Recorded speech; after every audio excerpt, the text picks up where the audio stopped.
Hello, good afternoon sa lahat. So today I want to talk about Luna's Capon journey. And Luna nga pala is one of my female cats. And in fact, the very first female cat na din ako sa pagpapakapon.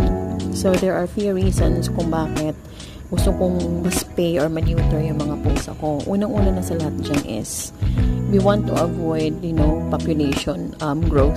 Kasi alam naman natin kung gaano kabilis yun magpadami.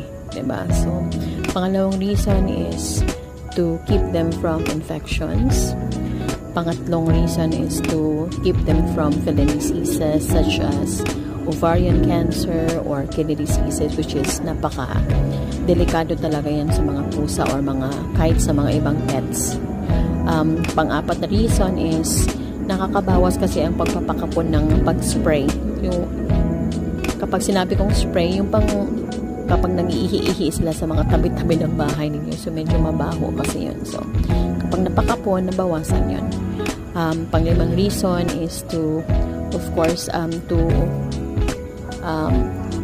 parang mabawasan yung behavioral changes nila. So, kung napapansin nyo yung mga babaeng pusa, yan sila, naghihis lang sila, bigla-bigla nagagalit.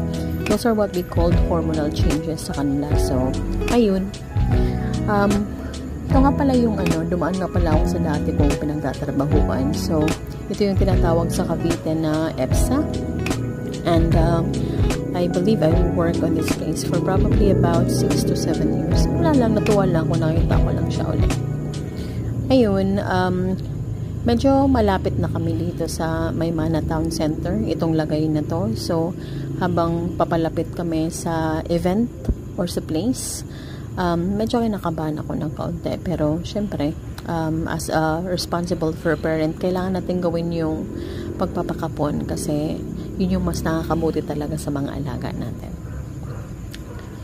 So, ito na. Dumating na kami sa Maymana Town Center. So, the event is actually on the 3rd floor or at the 3rd floor. So, yun. Ito na si Luna. Hindi kami pinapapasok. Maraming tao, maraming mga pusa, maraming mga aso. Ayun, dito lang kami.